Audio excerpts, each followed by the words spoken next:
ada seseorang minta jasa santet lah, bermanfaat ilmunya karena membantu orang yang dendam untuk menyantet seseorang, tetapi merugikan orang lain. Jadi kategori ilmu adalah sama-sama bermanfaat.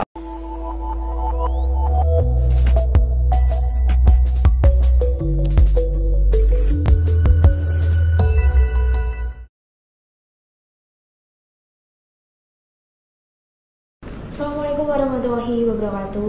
Halo, apa kabar pemirsa? Kembali berjumpa dengan saya Sesa Anissa dalam program acara yang pastinya menarik untuk disimak hanya di Kupas Tuntas Para Psikologi bersama Kang Mas Rohan. Dan kali ini kita akan membahas mengenai masalah yang sangat fenomenal, yaitu mengenai ilmu hitam dan ilmu putih. Saat ini saya ditemani oleh salah satu pakar para psikologi yang sangat kondang sekali, yaitu Kang Mas Rohan. Nah, pemirsa, kita sudah kedatangan salah satu para psikologi yang sangat kondang sekali, yaitu Kang Mas Rohan. Halo Kang Mas Rohan. Halo. Oke, gimana nih kabarnya Kang? Alhamdulillah baik. Alhamdulillah baik ya Kang ya. Semangat dong Kang. Wah, ini semangat. Paranormal memang begitu diam orangnya. Oh gitu ya. Tapi bukan pendiam ya Kang ya.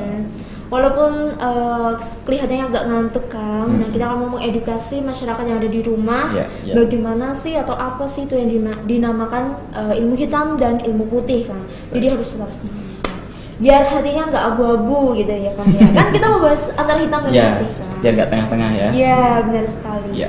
Membahas mengenai masalah hitam dan putih Kang. Apa sih yang dimaksud dengan ilmu hitam dan ilmu putih Kang? Baik Mbak Sasa. Ilmu hitam dan putih tentunya ini adalah ada golongan A dan golongan B. Artinya ilmu yang digunakan untuk bermanfaat kepada orang lain yang tidak merugikan orang lain itu bisa disebut ilmu putih. Tapi ada ilmu yang digunakan untuk melakukan sesuatu perbuatan yang bermanfaat kepada orang lain tapi berakibat juga merugikan orang lain, maka bisa disebut ilmu hitam. Contoh, ada seseorang minta jasa santet lah, bermanfaat ilmunya karena membantu orang yang dendam untuk menyantet seseorang, tetapi merugikan orang lain. Jadi kategori ilmu adalah sama-sama bermanfaat. Nah, bedanya ada efek merugikan ke salah satu orang atau tidak. Nah, di sini nih ilmu santet yang untuk membunuh orang lain bermanfaat terhadap paranormalnya sendiri untuk menyantet orang, juga bermanfaat kepada seseorang untuk membalaskan dendam. Tetapi ada dampak negatif terhadap orang yang disantet, maka ini bisa dikatakan ilmu hitam karena masih ada yang dirugikan. Nah, secara otomatis, iya. Apakah perbedaan secara kasat mata memang tadi dilihat dari manfaatnya dan dampaknya kah? Ya, yang bisa dilihat baik itu secara fisik, mental, ataupun secara batin. Itu termasuk ilmu putih. Kalau ini bermanfaat dan itu tidak ada yang dirugikan, maka kan itu termasuk ilmu putih. Contoh mental, ada orang yang mempunyai pengaruh mengatakan bahwa kamu apabila tidak mengamalkan ilmu ini maka hidupmu akan hancur. Ini kan mental yang diserang. Nah, gelisah dia karena tidak mau mengamalkan, karena kegelisahan itu mau dia hancur. Maka ini bisa dikatakan kalimat yang hitam, walaupun disadari atau tidak. Ini menghancurkan secara mental. Kebalikannya, ilmu putih atau kalimat putih, entah bagaimana wirid ini yang kamu amalkan, insya Allah akan jadi berkah hidupmu, lancar rezekimu.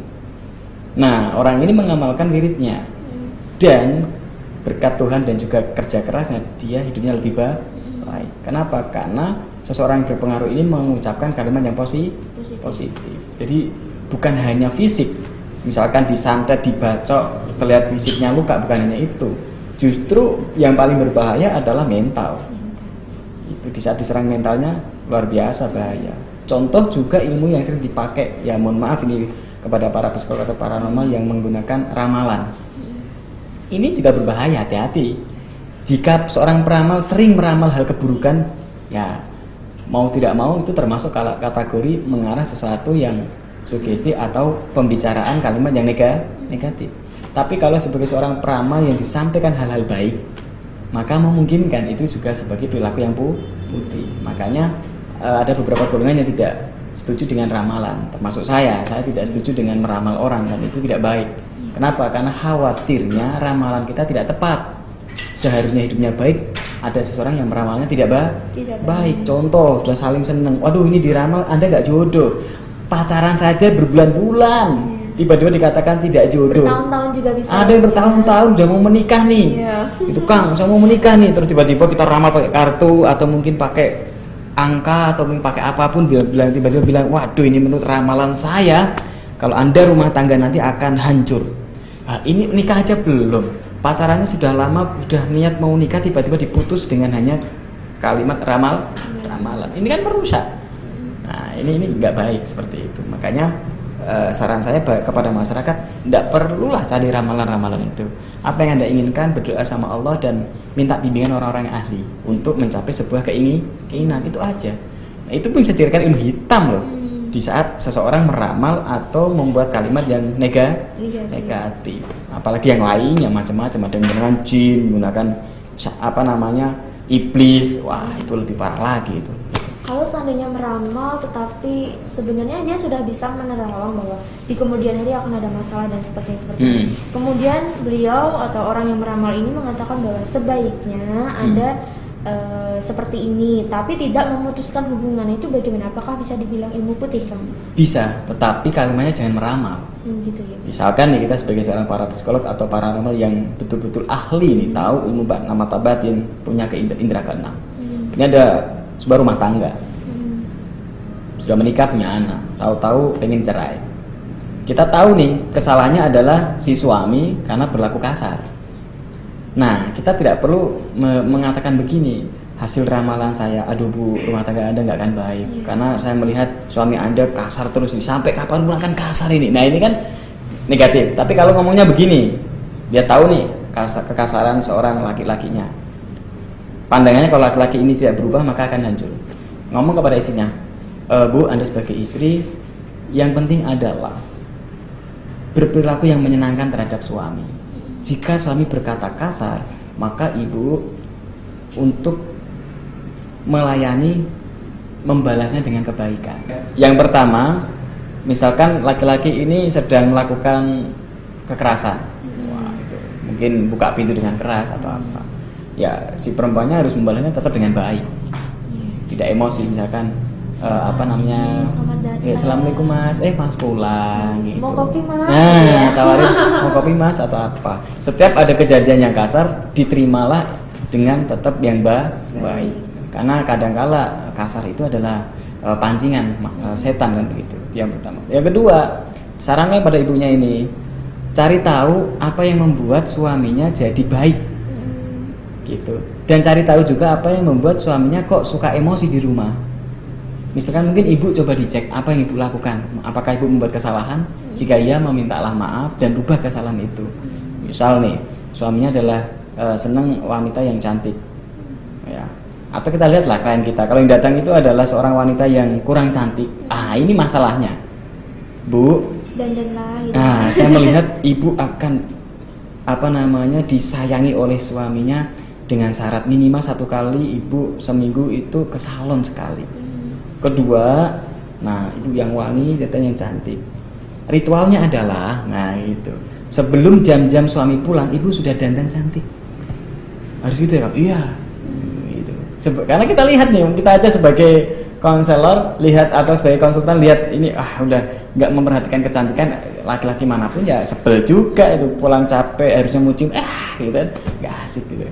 Nah itu. Terkadang juga wanita yang salah, misalkan. Yang ketiga, menerima apapun kekurangan suami dan ingat-ingatlah hal yang baik di suami. Misalkan hal yang baik di suami adalah memberikan uang yang lebih. Alah, apapun suami saya yang penting duitnya banyak. Misalkan karena sering ngasih uang yang lebih. Fokus terhadap kebaikan suami, bukan fokus terhadap kekurangan suami. Diingat-ingat yang indah-indah saja. Yang indah-indah saja. Misalkan setiap hari ulang tahunnya walaupun suaminya kasar tapi memberi hadiah yang bagus, yang menyenangkan. Ingat peristiwa itu. Nah anehnya seringkali rumah tangga itu kalau pas pacaran yang enak-enak yang diingat, setelah menikah biasanya yang nggak enak yang dibahas. Uang belanjaan kurang, nggak bisa beli ini beli itu, nggak boleh kemana, nggak boleh kesana sini ya kan. Perkaranya kan kesana. Nah di saat kita sebagai seorang para psikolog tahu kondisi itu, kok kita ngomong, aduh ini rasanya nggak bisa diselamatkan nih rumah tangga Anda. Ini termasuk pasti tidak bisa diselamatkan. Pasti bisa. Termasuk sugesti ya Kang itu. Ya, termasuk sugesti juga tidak memberikan solusi. Karena apa? Membuat sebuah dorongan bahwa orang ini putus asa. Walaupun hanya ngomong semacam ini bisa dikatakan ilmu hitam. Tapi kalau tadi kita ngasih saran, ayo kita dengan cantik, terus ingatlah hal kebaikan suami. Walaupun hanya ngomong semacam ini sederhana sekali, ini bisa dikatakan ilmu putih. Karena apa? Berdampak negatif apa manfaat. Ilmu putih dan ilmu hitam kan, ya. Ada nggak sih campur tangan antara jin dan juga iblis di dalamnya kan? Ya, tentunya sebuah kegiatan atau apapun yang berdampak buruk terhadap dirinya sendiri ataupun orang lain itu pasti ada campur tangan jin atau iblis. Karena itulah tujuan iblis dan jin yang jahat loh ya, tapi ada jin yang baik juga.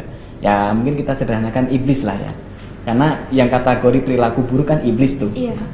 Jadi kalau mungkin kita perjelas, kalau kalimat kita ilmu hitam kita kaitkan dengan iblis atau black magic juga boleh. Tapi kalau ini kaitan yang putih maka bisa sifat malaikat.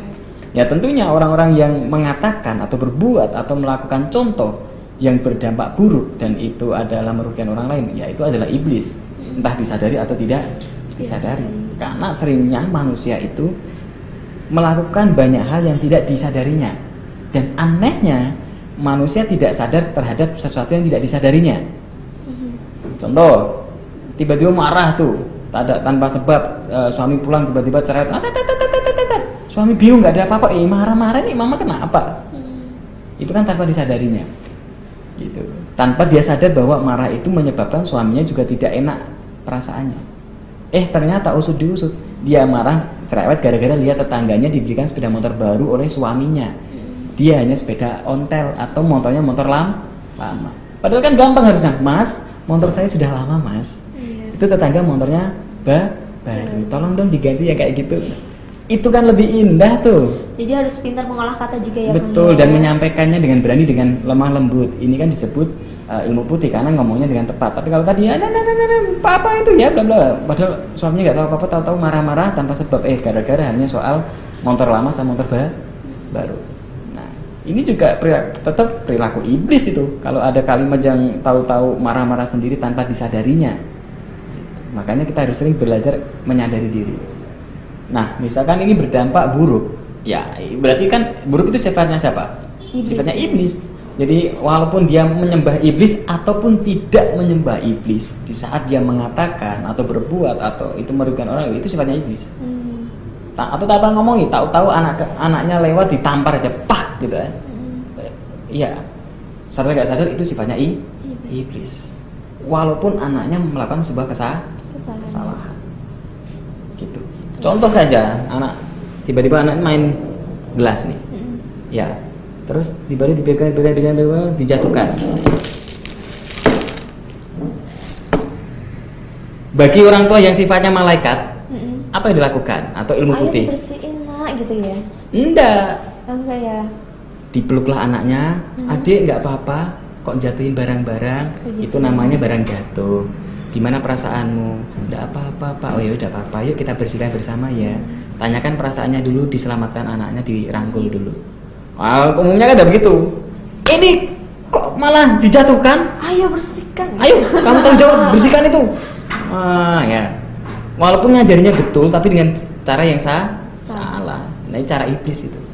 Nah, cara malaikatnya tadi dirangkul anaknya dulu, adik nggak apa-apa. Apalagi kalau saya jatuh sampai pecah, biar kan kaget tuh. Gimana sih gitu kan kaget jar gitu. Oh ini barang hadiah dari papa. Biasanya kebanyakan yang kayak gitu tuh mama-mama gitu ya kan. Ya. Gak nyama mama, papa pun bisa ada kalau dia kena iblis ya begitu. Misalkan lagi baca buku, tahu-tahu bukunya dipinjem, bawa lari gitu kan. Bagi orang tua yang baik, nggak apa-apa nak, bawa aja dibaca ya atau dilihat aja. Bagi orang tua yang ini, anak kurang ajar tuh, buku papa dibawa pergi. Nah, apapun yang mengucap atau perilaku, apalagi sampai nampar, cepat itu bersihin. Ini hadiah dari pacar papa ini, misalkan. Nah, itu perilaku iblis. Itu dikatakan ilmu hitam. Walaupun dia nggak wirid ilmu hitam, nggak menyembah iblis secara langsung, tapi perilakunya perilaku iblis. Nah, tadi kan dicontohkan dalam kehidupan sehari-hari ada seorang ibu rumah tangga, ada seorang ayah, betul. anak dan lain. Apakah secara otomatis bahwa ilmu hitam dan ilmu putih itu secara memang sudah ada dalam diri manusia itukah atau bagaimana, Kang? Iya, sebenarnya kalau anak lahir itu bersihlah putih. Ada karena melihat, mendengarkan contoh-contoh yang seperti itu. Berarti memang secara nalurinya manusia itu sudah memiliki ilmu hitam dan ilmu putih. Kosong dia, kosong, bukan ya? nalurinya dia kosong, dia bersih. Dia punya perilaku sifat iblis dan tidak itu kan di saat contoh keluarga itu. Oh gitu ya. Misalkan di saat dia lahir, keluarganya diajarkan hal yang baik-baik dari awal. Sifat malaikatnya yang banyak yang muncul. Kalaupun ada sifat iblis berarti entah dari televisi atau dari lingkungan sekolah. Iya, maksud saya seperti ini, Kang. Apakah memang naluri manusia itu sudah memiliki ilmu hitam dan ilmu putih walaupun tidak mempelajari ilmu tersebut, Kang? Bukan naluri, penglihatan pendengaran, ya, pembelajaran lingkungan itu yang menyebabkan ilmu hitam atau ilmu putih. Ya. Contoh. Ada seseorang yang biasanya nggak pernah dendam nih, tapi gara-gara nonton TV, film, judulnya Dendam Kusuma. Iya. Kisahnya itu mirip-mirip dengan kisah dia. Oh iya, harusnya gue dendam dong. Nah, kan? Yang tadinya dia nggak pernah dendam tuh, misalkan dicuri pulpennya di sekolah. Udahlah nggak apa-apa, ikhlas. Ya nggak ada dendam karena apa? Keluarganya mengajarkan kalau barang hilang diikhlaskan. Oh, tahu-tahu nonton film, judulnya Dendam Kesumat. Jadi salah satu barang dicuri dia dendam. Wah, langsung dia inget, iya kemarin pulpen saya dicuri teman sekolah. Dendam akhirnya. Ini dia dapat ilmu iblis dari mana? TV. Akhirnya setiap sekolah dia nyuri pulpennya teman-teman. Itu ilmu iblisnya dari TV. Jadi macam-macam. Atau yang mungkin kita istilahkan ilmu hitam, black magic. Yang tadinya dia suka mengamalkan ilmu hikmah, ilmu kebaikan. Wah, tahu-tahu jengkel sama seseorang. Wah, akhirnya pengen belajar ilmu santet. Udah pokoknya bagaimanapun caranya saya harus bunuh nih orang. Tolong Gi, saya diajarkan ilmu santet. Akhirnya seorang parawan mengajarkan ilmu santet dengan menyembah iblis, menyembelih ayam, bakar dupa, atau makan bangkai dan lain sebagainya, macam-macam cara-cara iblis lah. Kembang-kembang yang dilarang dimakan dan sebagainya. Wah, akhirnya sifat iblis, nyembah iblis. Nah, jadilah ilmu hitam, black magic yang menyembah iblis. Jadi bisa saja menyembah atau tidak menyembah, apapun yang itu berdampak buruk kepada orang lain, itulah ilmu hitam. Nah, tadi kan disebutnya bahwa berdampak buruk terhadap orang lain ya, Kang ya. Saya sering menemukan itu di perempatan atau pertigaan jalan itu ada bunga yang ditaruh di tengah jalan, semacam apa ya, Kang? Sesajen. Ya. Nah, itu kan dampaknya bukan ke orang lain ya, Kang, lebih tepatnya ke diri sendiri yang memberikan sesajen di tempat tersebut gitu. Nah, itu bisa disebut sebagai ilmu putih atau ilmu hitam, Kang? Di saat itu mengganggu di jalanan, maka itu tidak boleh. Itu mengganggu orang lain. Bolehlah menghormati adat-adat atau istilah ya daerah-daerah ya, ada sesajen lah. Boleh dengan catatan nih. Tidak mengganggu orang lain. Satu, tidak mengganggu tempat orang lain. Yang kedua, niatnya adalah sedekah terhadap hewan. Misalkan sesajennya itu adalah nasi sedikit lah. Kalau banyak itu bukan sesajen. Biasanya rata-rata bunga kan kalau ditaruh di Nah, misalkan bunga, yang ditaruh bunga. Nah, bunga ini mengganggu nggak orang lain? Jika dia mengganggu maka jangan dilakukan. Tapi jika tidak mengganggu orang lain silahkan. Contoh, sesajen ke laut. Nah, laut kan langsung hilang tuh. Ya mungkin tidak jadi masalah gitu. Misalkan tabur bunga di laut. Tujuannya adalah untuk menghormati adat istiadat. Yang kedua adalah melihat keagungan Tuhan. Laut ini luar biasa luasnya. Bahkan kita lihat laut nggak kelihatan daratan, semacam laut sama langit menyatu. Coba kan kalau kita laut dari kejauhan tuh garis beginian antara air dengan langit menyatu sambil dia menabur bunga sambil rasa syukur, ya Allah keagungan Tuhan, masya Allah. Atau mungkin agama non muslim, misalkan dia menyembah agak orang Jawa lah, kejawen misalkan, sambil dia melihat keagungan Tuhan, tidak apa-apa. Masalah. Tergantung tadi mengganggu orang lain enggak. Terus yang dipuja siapa? Di saat dia membuat petaburan bunga di jalan tapi yang dipuja setan, iblis, ya Maksudnya kayak hitam. hitam juga. Tapi kalau hanya menghormati adat istiadat, minta berkat Tuhan supaya dikabulkan doanya dan meletakkannya tidak ganggu orang lain, maka tidak jadi masalah. Yang jadi masalah kan kalau itu misalkan nih ada sumur umum buat mandi banyak orang, tahu-tahu dikasih sajen. Jadi orang yang mau mandi takut. Nah ini kan juga bahaya juga. Misalkan ada sumur umum digunakan betul nggak boleh gitu. Oke. Nah, tadi kan Kang Mas Ruhan juga menyebutkan beberapa kali ada iblis, jin dan lain-lain. Membahas mengenai fenomena alam gaib, Kang. Ada nggak sih atau bisa dijelaskan mengenai sepak terjang dari iblis? Ya, tentunya malaikat juga ada tim malaikat yang menyebarkan rasa kebaikan, yang menyebarkan ajaran kebaikan, bisikan-bisikan ibadah atau kebaikan. Jin pun sama. Jin punya sekelompok jenis-jenis jin yang bertujuan macam-macam. Ada yang bertujuan untuk membuat orang itu malas. Jadi jin-jin yang punya keahlian membuat orang malas dikerahkan kepada membisikkan kepada manusia supaya perilaku-perilaku malas itu terjadi di manusia itu. Ada jin yang menyebarkan penyakit. Jadi bisik-bisikan kepada manusia yang modelnya menghasilkan penyakit. Misalkan makan makanan tidak teratur, tidak bersih, itu juga ajaran iblis jin yang tidak baik juga gitu. Terus tidak cuci tangan gitu kan. Udahlah, nggak usah cuci tangan, nggak apa-apa. Nah, itu juga ajaran iblis gitu. Terus juga ada jin atau iblis. Kita sebutkan iblis saja lah ya, yang perilaku nggak baik itu. Mereka ada organisir. Siapa pemimpin iblisnya dan siapa yang ditugaskan sesuai dengan keahliannya. Berarti ada semacam organisasi memang mengorganisir kelompok, ada sesuai pemimpin. dengan bidangnya kah? Betul. Sama seperti manusia, ada pimpinan, ada bidang A, bidang B yang diorganisir. Iblis pun sama. Ada yang bidangnya punya keahlian untuk membuat orang marah-marah. Nah, ini dia ditugaskan untuk membisikkan supaya manusia cepat marah.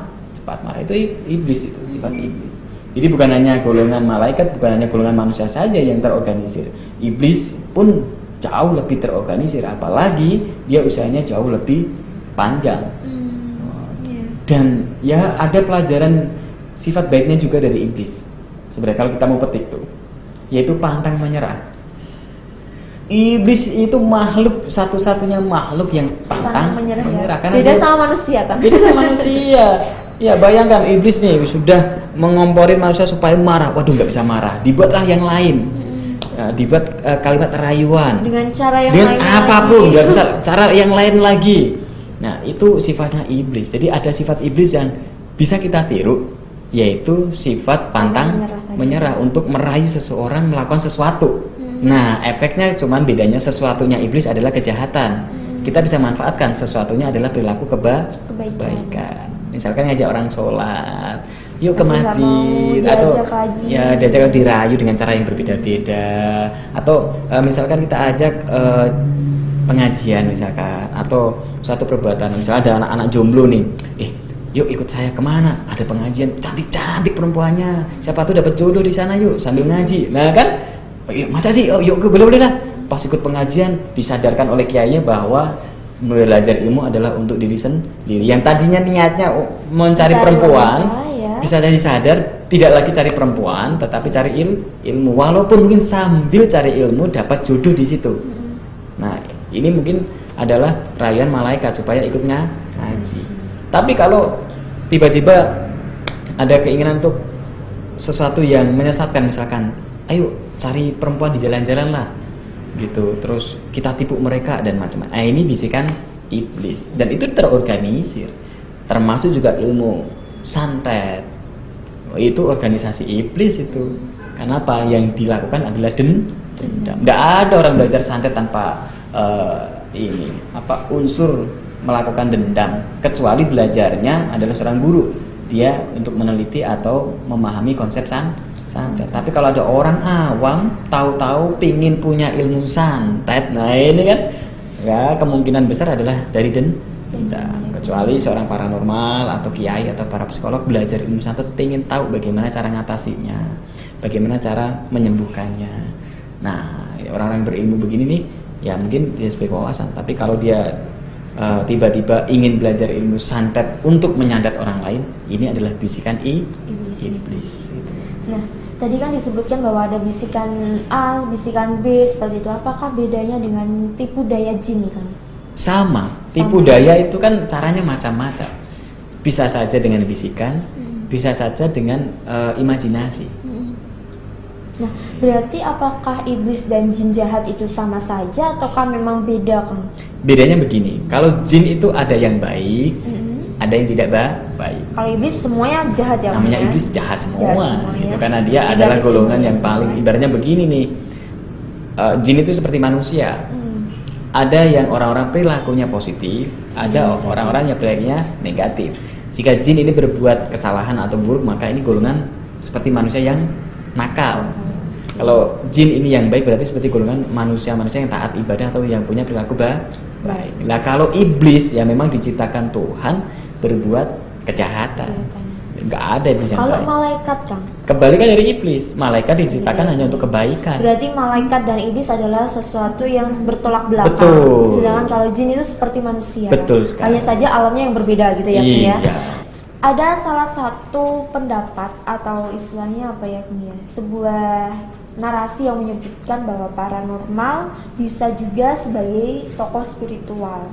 Nah, menurut Kang Mas Rohan sendiri, bagaimana sih Kang potensi paranormal yang bisa dijadikan atau sebagai tokoh spiritual juga gitu Kang? Ya, baik. Ya mungkin ada asumsi-asumsi yang kadang salah makna. Ada orang mengatakan paranormal, dalam otak beberapa orang pikirannya adalah itu orang yang berbuat kejahatan, yaitu orang-orang yang bisa membantu tentang kejahatan. Padahal tidak juga. Paranormal itu hanya istilah. Guru spiritual itu juga hampir sama istilahnya dengan paranormal, yaitu seseorang yang bisa membimbing baik secara jiwa maupun mental. Yang jadi ukuran adalah seorang paranormal kita lihat dari sisi perilakunya. Seorang guru spiritual juga kita lihat dari sisi perilaku. Kiai pun sama, kita lihat dari sisi perilaku. Kalau seseorang paranormal atau para psikolog atau guru spiritual atau kiai atau ustadz atau apapun lah guru-guru yang dihormati oleh orang, jika perilakunya kita lihat itu baik, maka bisa dikatakan itu guru ilmu putih. Walaupun asumsi kalimat guru spiritual adalah yang baik-baik saja, ada juga guru spiritual yang nggak baik. Dia mengaku sebagai guru spiritual, tapi ajarannya sesat. Banyak. Makanya yang kita lihat adalah perilaku. Kiai juga sama. Kiai juga manusia. Kita lihat nih kiai golongan apa. Kalau kiainya ini adalah golongan yang memang mengajarkan kebaikan, nah perilakunya baik, oke lah itu kiai betulan. Tapi kalau ada orang mengaku kiai, tapi ngajarkannya adalah sesat, ngajarkannya adalah peperangan, ngajarkannya ada kekerasan, maka saya rasa itu bukan kiai. Orang-orang yang mengaku pura-pura jadi kiai, tapi itu sifat iblis yang di situ. Mengajarkannya pun negatif ya. Negatif misalnya. Makanya tolak ukurnya perilaku. Sama ada orang menobatkan dirinya seorang paranormal. Perilakunya kok baik, berarti dia pun sebagai paranormal dan guru pembimbing. Kita lihat bukan hanya profesinya, tapi perilakunya. Termasuk dengan kehidupan sehari-harinya. Sama, betul. Kemudian bagaimana bersosialisasi. Iya. Gitu kan, ya kan? Iya, apakah dia ada sedekahnya, sekali. sopan dengan orang apa tidak. Belum tentu seorang kiai atau paranormal yang memiliki pondok pesantren pun memiliki sikap yang baik dan perilaku yang baik. Betul. Dan belum tentu juga paranormal yang bahkan biasa-biasa saja pun bersikap negatif atau berbau negatif seperti ilmu hitam tadi ya. Iya, betul. Yang perlu dilihat adalah perilakunya terhadap kehidupannya. Yang kedua, sisi manfaatnya. Orang ini berpengaruh membuat potensi buruk apa berpengaruh buat potensi baik. Nah, ini yang kadang masyarakat juga masih sangat awam mengenai hal ini kan. Ya. Kadang kalau misalnya kita berbicara mengenai paranormal itu kan pasti berbau negatif. Sedangkan kalau kiai pun bisa dibilang positif. Kadang kalau orang ada kan yang namanya sakit dibawa ke kiai, tidak percaya dengan paranormal, bahkan itu sebenarnya bisa diselesaikan di kiai bisa, di paranormal bisa ya Kang ya. Hanya saja bagaimana cara menanggulangi masalah tersebut ya. Betul. Jadi apapun persoalan hidup ini kita lihat pembimbing atau seseorang yang memang mumpuni di bidang itu. Yang kedua perilakunya. Ya, harus baik gitu. Baik. Contoh saja lah, yang mungkin umum, tidak harus kiai, tidak harus paranormal. Dokter misalkan.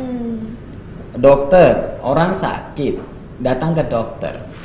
Mintanya kan dikasih obat atau resep atau disuntik untuk menyembuhkan penyakit.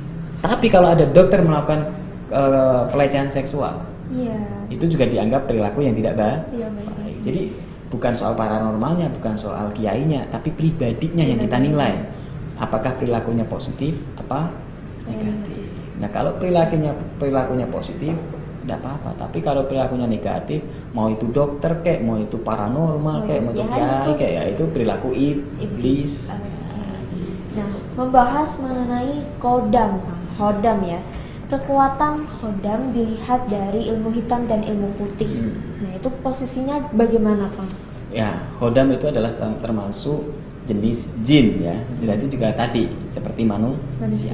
Jika orang mengamalkan ilmu-ilmu hodam yang berpengaruh potensi menghadirkan hodam yang baik atau jin yang baik, maka bisa dikatakan itu tidak apa-apa, tidak masalah, boleh. Karena hodam-hodam yang putih, contoh mengamalkan ilmu hikmah, hodam surat Al-Ikhlas, harapannya adalah ada berkah dari jin-jin atau ruh surat Al-Ikhlas, yaitu hodam Al-Ikhlas, karena itu adalah golongan putih yang beribadah kepada Allah. Tapi kalau ada orang menyembah batu, menyembah pohon, terus ritual-ritual di tempat angker dengan niat mendapatkan hodam yang kekuatannya dahsyat tapi berperilaku berdampak buruk, ya itu bisa dikatakan hodam yang negatif atau hodam yang hitam. Tergantung niat dan cara melakukan untuk menghadirkan hodamnya bagaimana. Misalkan nih ada seorang guru ngajarin, oh kamu mau hodam, ada sakti, caranya harus membunuh salah satu anakmu. Nah ini kan bunuh anak itu kan perilaku iblis kan. Berarti cara menghadirkan hodam ini adalah iblis, ilmu hitam, karena ada yang dikorbankan. Contoh, ngambil pesugihan yang ada tumbalnya adalah salah satu keluarga. Oke lah, itu istri saya korbankan. Nah, ini berarti menyembah hodam atau amalan atau sebuah penyembahan yang terkait dengan iblis. Kenapa? Karena mengorbankan nyawa orang lain atau keluarga atau siapa. Tapi kalau amalannya adalah amalan dzikir, amalan doa yang menghadirkan hodam dengan niat bahwa ini adalah untuk teman atau untuk suatu hal yang positif dan tidak ada yang dikorbankan, maka bisa dikatakan itu hodam putih atau ilmu putih. Contoh tadi baca surat Al-Ikhlas atau ayat kursi, itu adalah hodam-hodam tertentu, atau mungkin surat Yasin. Berarti hodam pun ada yang putih, ada yang hitam ya, Kang? Iya, tadi sama seperti manusia. Tadi kan Kang Mas Rohan juga menyebutkan cara menghadirkannya juga berbeda. Betul. Nah, mungkin bisa dijelaskan bagaimana sih, Kang, cara untuk menghadirkan hodam itu tadi, Kang? Ya, tadi tergantung cara dari seorang guru, dan itu cara putih apa cara hitam. Gitu. Coba yang cara hitam, Kang. Nah, cara hitam tadi misalkan dia mengorbankan nyawa. Atau dia ritual di gunung harus menyembelih babi, terus dimakan babinya, atau menyembelih ular harus dimakan ularnya. Nah, misalkan, atau dia menyembah pohon, di situ harus dikorbankan mungkin nyawa bayi, nyawa anak. Nah, atau dengan cara menggali kuburan orang yang meninggal dunia dengan kondisi perawan, diambil tali pocongnya atau diambil banyak sekali ya. Banyak kali, itu juga cara iblis itu. Makam dibongkar, banyak kan kejadian. Atau makam bayi yang baru dikubur baru sehari dibongkar untuk mendapatkan tali pocongnya bayi misalkan. Nah, itu namanya kan merugikan orang lain, karena itu adalah jasanya orang. Yang kedua, itu perilaku iblis, karena itu merusak sistem. Masa ada ajaran ya kan? Seperti itu. Nah, itu berarti cara iblis. Itu kalaupun dapat hodam, ya hodamnya hodam iblis, karena cara-caranya salah. Yang sedikit menarik, Kang, ada beberapa waktu lalu itu kan mengenai Gunung Kemupus, Kang. Ya. Nah, itu kan ada untuk mendapatkan pesugihan itu harus melakukan hubungan seksual di situ, tapi tidak boleh saling mengenal. Ya. Nah, apakah itu juga memang ada, Kang? Mungkin Kang Mas Rohan kan juga berpengalaman dalam hal ini ya. Kalau kita lihat fenomena itu betul-betul ada di situ. Tapi pertanyaannya itu cara iblis atau cara malaikat? Tapi memang untuk mendapatkan pesugihan memang harus dengan cara itu ada nggak sih Kang? Lah pertanyaannya begini nih, itu sifat iblis apa sifat malaikat? Iblis kan? Nah kalau sifat iblis kenapa dilakukan? Kalaupun berhasil adalah cara iblis, dan iblis selalu mencari korban. Kalaupun ia berhasil dia melakukan itu, tapi pasti ada korbannya. Nah gitu. Nah korban adalah pelecehan seksual, atau korban salah satu nyawa keluarganya, atau mungkin di masa tuanya dia kena penyakit, macam-macam. Karena yang dilakukan cara iblis. Tapi kalau dia melakukan pesugihan dengan cara yang baik, misalkan syaratnya bisa dekat, misalnya melakukan amalan surat Al-Fatihah berapa ribu kali, atau syaratnya sholat tertentu, sholat tahajud. Nah ini cara-cara yang putih. Kalaupun itu ada ilmu pesugihan semacam itu, maka disebut pesugihan putih, karena yang dilakukan dengan cara-cara yang putih, yang baik, tidak merugikan orang lain, dan tidak ada persembahan cara-cara iblis. Nah kalau ada pesugihan, entah itu dimanapun ya, ada di Gunung Kemukus lah, ada di pantai mana lah, macam-macam itu banyak kan seperti itu. Nah harusnya selingkuh dan melakukan brengsek di situ ya kan. Nah ini kita lihat itu perilaku baik kan. Nah itu perilaku iblis atau perilaku sifat malaikat. Kita lihat ya sudah jelas tuh itu kan perilaku iblis, berarti ya kalaupun berhasil pun cara-cara iblis, dan dampaknya pasti ada korban. Cirinya itu iblis itu selalu cari korban, iblis itu selalu cari sesuatu atau perbuatan yang merugikan, tidak ada gangguan. Jadi harus sebagai masyarakat kita harus juga cerdas. Kalaupun mau melakukan pesugihan harus menggunakan cara-cara yang baik atau ilmu yang penting, misalnya dengan berguru kepada paranormal yang memang benar-benar mengajarkan ilmu putih ya. Betul sekali. Atau kiai-kiai atau ustadz yang memang mengajarkan ilmu putih, yang dan ajarannya tuh. Ya. Dan pasti ajarannya harus benar, agar juga manfaatnya pun benar. Karena cara pesugihan pun sebenarnya sudah salah ya Bang ya. Betul. Kalau ya tadi kalau pesugihannya cara putih, maka betul tidak salah. Tidak salah. Kalimat pesugihan itu kan sama dengan ilmu kekayaan. Oh gitu. Ya, tidak semua kalimat pesugihan itu salah, tidak. Itu kan bahasa Jawa. Caranya caranya yang digunakan, niatnya, terus itu sifat apa? Karena pesugihan, kekayaan, kesejahteraan kan sama itu, cuma bisa bahasa. Pesugihan ini bahasa Jawa, kekayaan ini bahasa Indonesia. Nah itu cara bagaimana punya kesejahteraan ekonomi. Kan tergantung nih, ini cara sifat iblis apa cara sifat malaikat. Kalau secara sifat iblis bisa dikatakan itu ilmu hitam. Tapi kalau bicara sifat malaikat, maka bisa dikatakan ilmu. Contoh-contoh sama-sama di Gunung Kemukus.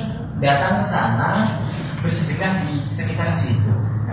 Niatnya mengalap berkah supaya punya motivasi kekayaan. Nah, itu bisa dikatakan putih kan? Kesana niatnya bersedekah. Tapi kalau kesana niatnya ritual terus melakukan hubungan seks bebas, nah ini kan sifatnya iblis. Jadi walaupun tempatnya sama, itu bisa dua hal terjadi. Yang ada golongan yang A, ada golongan yang B. Contoh ke makam para wali tua, datang ke makam Sunan Kalijaga, datang ke makam Sunan Kudus, datang ke makam Sunan Muria. Itu belum tentu itu baik semua loh. Kita lihat mana yang ciri-cirinya itu perilaku sifat iblis, mana yang ciri-cirinya itu perilaku sifat malaikat.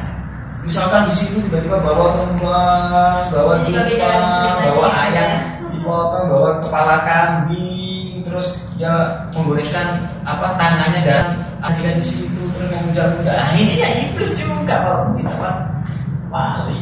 Tapi kalau dia datang ke sana baca Al-Quran atau cukup meditasi, bersyukur kepada Allah karena saya masih hidup, ini walinya sudah mati, sudah meninggal dunia misalkan, atau kesana datang karena melihat sejarah bahwa wali ini punya sejarah yang sangat baik, perilakunya yang sangat sopan santun terhadap masyarakat, punya ilmu tinggi dan kita belajar. Nah, ini namanya ilmu.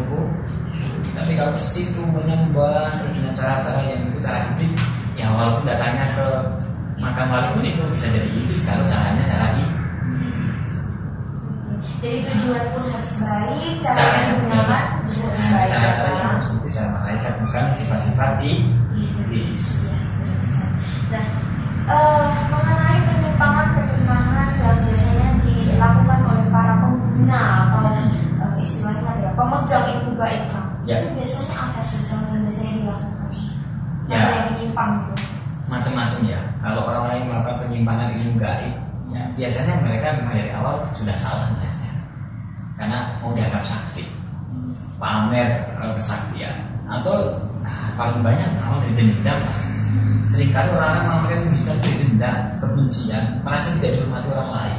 Hanya dia mau mencari kesaktian supaya dia jadi bangga. Contoh lah, ada seseorang yang dulu dianiaya temannya sekolah, misalnya temannya bermain. Dendam dia, saya harus cari ilmu kesaktian. Kalau saya dibacok, tidak apa-apa. Udah dapat ilmu ini, akan aku ajak berantem semua teman-teman dulu yang melecehkanku. Wah, itu ada dendam juga kalau dia begitu. Jadi seringkali ilmu yang belajar ilmu gaib yang mengarah ke negatif rata-rata soal dendam. Kalau orang tidak punya malas lah belajar ilmu yang semacam itu. Makanya penting sekali bagi kita semua, yuk menghargai orang lain, menguangke uang. Menguangke uang itu yang paling penting itu biasanya. Kalau bahasa Jawa itu iya. menguangke uang. Uang itu orang, itu melakukan tindakan yang sifatnya orang yang normal. Jadi kalau kita bisa bahasa Indonesia kan kita menghormati orang lain sebagai manusia. Apapun dia, entah itu bayi, entah itu anak kecil, entah itu orang tua, entah itu orang dewasa. Contoh ada orang tua duduknya salah, ya kita bentak-bentak marah, Nek, jangan di situ, Nek, salah duduknya. Menguangke uang enggak ini? Menguangke uang enggak? Enggak.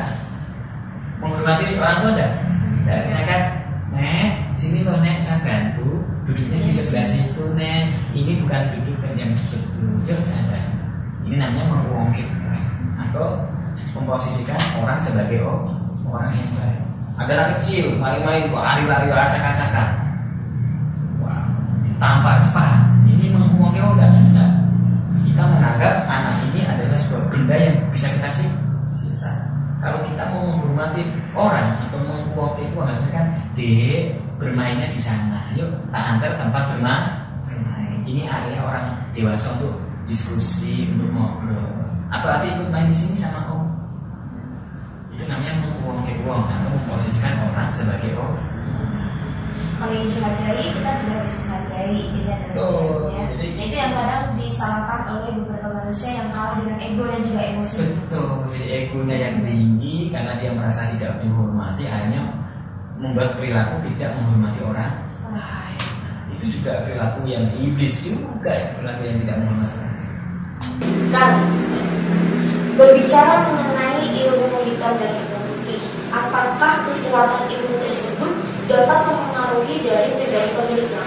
Ya, tentunya orang-orang yang mengamal ilmu hitam dan ilmu putih itu akan berpengaruh terhadap perilakunya, sifatnya, terus kebahagiaannya dan tindak tanduknya setiap hari. Itu sangat-sangat berpengaruh. Bisa kita lihat dengan cara sangat-sangat jelas orang yang mengamalkan ilmu hitam atau orang yang mengamalkan ilmu putih. Jadi kan kita masih bahas mengenai masalah ilmu hitam dan ilmu putih kan banyak sekali ya. Ya, tadi itu soal sifat-sifat lah, iblis, sifat-sifat malaikat. Nah, sekarang saya ingin tanya mengenai batasan antara ilmu hitam dan ilmu putih itu seperti apa? Ya, tentunya batasan ilmu hitam dan ilmu putih adalah segi dan manfaat.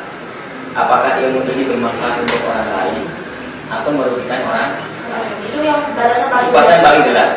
Di saat ilmu ini adalah merugikan orang lain, maka itu bisa dikatakan ilmu hitam. Tapi kalau di saat ilmu ini digunakan dan bermanfaat untuk orang lain, maka itu ilmu putih. Itu yang penting. Yang kedua adalah cara mengamalkan ilmu. Apakah cara yang mengamalkan ilmu ini adalah cara sifat-sifat positif malaikat atau cara sifat-sifat iblis? Kalau cara mengamalkan ilmunya adalah sifat-sifat iblis, maka bisa dikatakan ilmu hitam. Nah, mengenai bagaimana cara mempertinggi power, energi. Kadang kalau misalnya orang-orang yang menggunakan ilmu gaib atau mempelajari ilmu gaib, kondisi tubuhnya, kondisi mental dalam dirinya itu kan kadang nggak stabil ya Bang ya. Nah, bagaimana sih Kang agar bisa menstabilkan apabila energi yang ada dalam dirinya itu naik turun? Jadi bagaimana cara mempertinggi powernya? Baik, jadi ilmu itu bisa naik turun tergantung pemiliknya. Jika orang-orang yang pemilik ilmu putih biasanya mereka melatih terus. Misalkan adalah mikir tanpa putus. Kalau ini powernya adalah meningkat, maka ya istiqomah. Kalau bahasa orang hikmah itu menabung energi. Jadi tidak boleh putus sama sekali. Putus mengulang lagi, putus mengulang lagi. Misalkan orang yang menggunakan ilmu zikir, nah dia zikirnya pun harus tanpa putus. Contoh orang mengamalkan ilmu puasa, dia pun harus puasa tanpa putus. Yang Kemis misalkan, puasa Daud misalkan, ya, itu juga tanpa putus. Jadi istiqomah. Dan dengan cara itu powernya akan selalu meningkat karena dia menabung energi. Nah, beda dengan ilmu hitam. Orang-orang melakukan ilmu hitam adalah dia mencari korban. Semakin dia mencari korban, semakin ilmunya sakti. Ada orang mengamalkan ilmu hitam supaya awet muda dengan cara makan jantung manusia. Kan ada tuh sampai membunuh korbannya kan, dibunuh dimakamkan di sekitar rumahnya, dimakan jantungnya. Ada juga orang yang mengamalkan ilmu hitam supaya dia kaya raya dengan cara harus memakan daging bayi misalnya. Nah, dia bunuh bayi. Macam-macam sekali. Jadi perilaku dan cara itu juga bisa kita lihat amati. Ini ilmu hitam apa ilmu putih. Untuk para yang menggunakan ilmu gaib, pemburu ilmu gaib, ya. Apa sih kan bekalnya? Ya, tentunya pemirsa yang ingin mengamalkan ilmu nih, supaya tidak tersesat. Nah, tentunya ya niat Anda harus ditata dulu. Anda mau mengamalkan ilmu yang jenis apa? Kalau memang Anda ingin jadi orang baik, ya pilih ilmu-ilmu yang jenisnya putih, zikir, amalan, dan lain sebagainya yang jenisnya putih. Nah, bagi Anda yang mungkin punya dendam dan Anda ingin mengamalkan ilmu hitam, ya tolong sadari ini, hati-hati, karena pasti akan juga berdampak terhadap diri sendiri. Jadi sebelum mencari ilmu, niat dulu ilmu ini digunakan untuk apa nanti, manfaatnya untuk apa. Yang kedua, jangan salah pilih guru.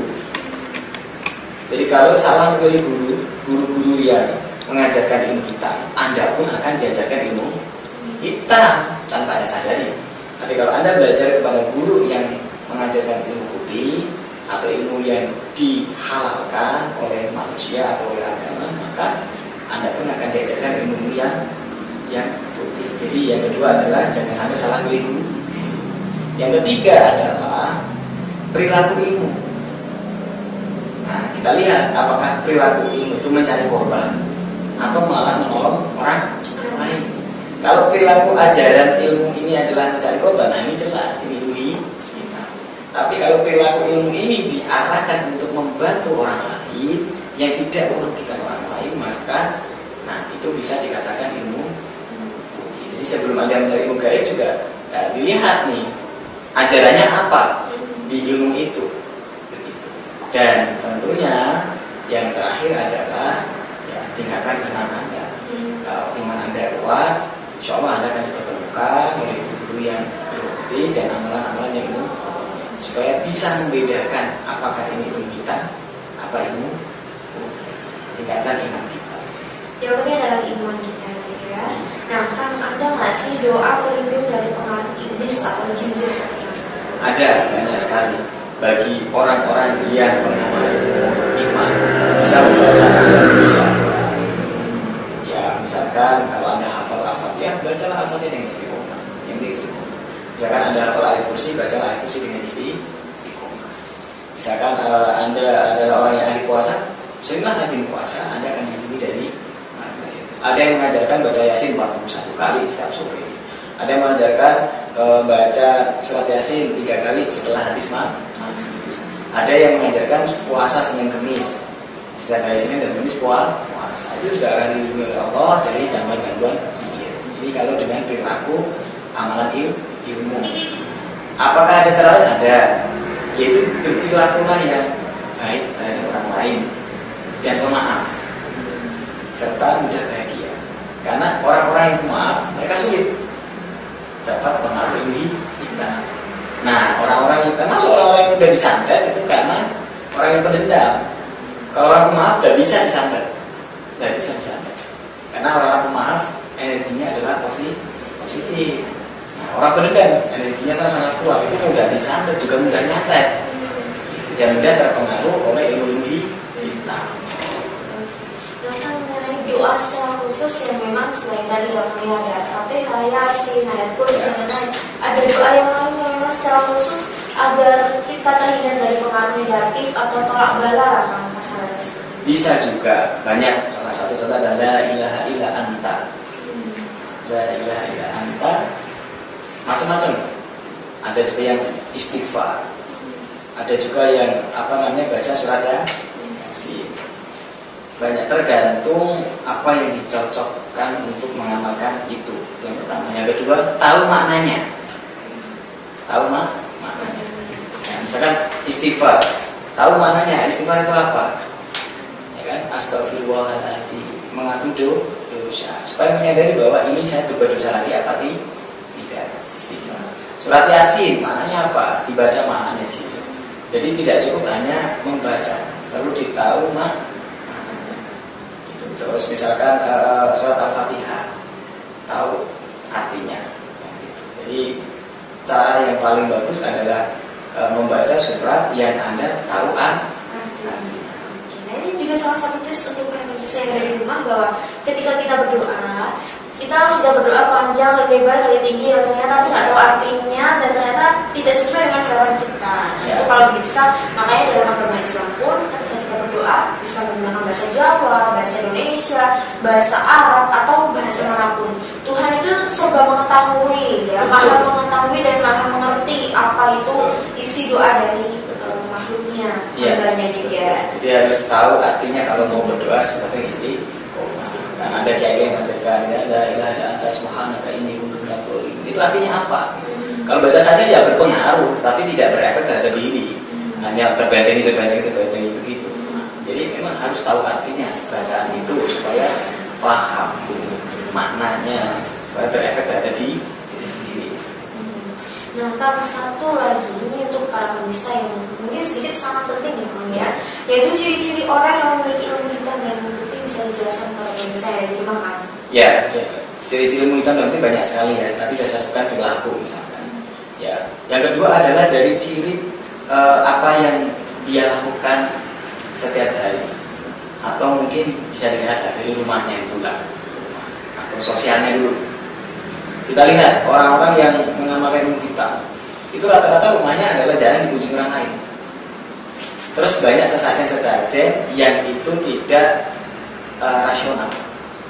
Misalkan rumah itu nggak boleh ada orang datang, lalu ditutup pintunya. Setiap hari ada sesajen misalkan minyak-minyak yang setiap hari dibakar di situ. Terus setiap hari kita lihat mungkin kembang-kembang yang ditaruh di depan rumahnya. Terus orangnya tidak pernah mau berkomunikasi dengan orang lain, tidak kenal tetangganya, tidak menutup diri lah, gitu. Tidak pernah datang ke masjid, tidak pernah datang di acara selamatan atau hajatan orang lain. Nah, ini juga rata-rata yang pengamal-pengamal ilmu hitam semacam itu, dia tertutup. Yang kedua, dia senangnya adalah ke tempat-tempat yang itu mungkin berbau mistik dan membuat persembahan. Misalkan kita lihat dia sukanya ke gunung-gunung dan membawa persembahan. Ya, ayam dipotong atau tinggal kepala kambing saja, dan itu lakukan putih. Yang ketiga, orangnya pemarah. Gitu. Kalau dia sudah tiga-tiganya ini ada, tambah sifatnya pemarah, misalkan pendendam. Ini seringkali dia mengamalkan ilmu kita. Tapi kebalikannya, orangnya ini sosialisasinya baik, bagus, suka ke masjid, ya, rajin silaturahim juga, ada pengajian ikut, ada selamatan kita ikut, ya, dan tidak ada perilaku pendendam, orangnya harmonis, gitu. Banyak orang yang bertamu pun diizinkan, ruangannya pun terbuka, tidak ada ritual-ritual sesajen-sesajen tertentu, misalkan. Terus perilakunya juga wajar, apalagi dia banyak sedekah, misalkan. Ini memungkinkan ini ada orang-orang yang memakai ilmu. Satu saran untuk pemirsa dari rumah mengenai ilmu hitam, Pak. Untuk pemirsa yang mungkin sedikit berminat untuk bisa mengenalkan atau mempelajari mengenai ilmu hitam atau ilmu putih, Baik, pemirsa, ilmu itu banyak sekali jenisnya. Tapi ada pembeda, yaitu hitam atau putih. Jenis maksudnya apa? Ada ilmu hikmah, ada ilmu raja, ada ilmu gaib, ada ilmu khoda, ada ilmu penyembuhan, ada ilmu benteng diri, ada ilmu kuatan. Banyak sekali jenisnya. Tapi ada pembeda. Manakah itu ilmu hitam atau manakah ilmu putih? Nah, pembeda yang tadi saya sampaikan adalah efek dan ritual yang dilakukan. Jika yang dilakukan adalah itu ritual-ritual yang sah oleh agama, adat istiadat, dan itu tidak melanggar kode etik kehidupan, maka bisa dikatakan itu adalah ilmu. Misalkan amalannya adalah zikir, sholawat, bersedekah, meditasi tanpa itu mengganggu orang lain, tanpa itu merugikan orang lain, maka bisa disebut itu ilmu. Tapi kalau Anda diajari ilmu-ilmu yang itu perilaku-perilaku iblis, sifat-sifat iblis, persembahan-persembahan iblis, atau ada semacam cara dan ritual-ritual yang itu merugikan orang lain, atau ada pengorbanan, maka bisa dikatakan ilmu hitam. Contohnya pengamalan ilmu pesugihan hitam, harus melakukan seks bebas, harus ada korban salah satu keluarga dibunuh misalkan, atau membunuh orang lain supaya Anda kaya. Ini sudah jelas, ini adalah salah satu bentuk ilmu hitam. Nah, dari situ Anda harus pahami, orang-orang yang mengamalkan ilmu hitam pasti ada dampak buruk nantinya. Dan orang-orang yang melakukan ilmu putih pasti akan dampak positif terhadap perilaku dirinya dan orang lain. Dan yang terakhir, kita manusia nantinya ada di akhirat. Nah, orang-orang yang pengamal ilmu hitam ya diancam lah di akhirat nanti disiksa oleh neraka. Nah, bagi orang-orang yang pengamal ilmu putih pastinya surganya ya, nanti yang dijanjikan oleh Tuhan. Dan orang yang pengamal ilmu putih bermanfaat terhadap orang lain. Ya, tentunya iman kita itu ditata sebelum kita mengamalkan ilmu. Di saat iman kita tepat, kita akan bisa membedakan apakah ilmu ini hitam, apa ilmu ini pun. Semoga bermanfaat. Semoga bermanfaat untuk kita semuanya, dan terima kasih untuk Mas Rohan. Sampai jumpa di kemudian hari ya, dengan pastinya dengan topik yang berbeda, dengan tema yang menarik juga, dan mengedukasi masyarakat dari lingkungan agar tidak salah kaprah mengenai dunia parapsikologi, bidang parapsikologi dan juga paranormal ya Bang ya. Nah oke. Nah terima kasih pemirsa sudah menyaksikan episode kali ini. Saya Sasa Anissa berstaku pamit. Semoga bermanfaat untuk kita semuanya. Akhir kata dari saya, wassalamualaikum warahmatullahi wabarakatuh. Salam.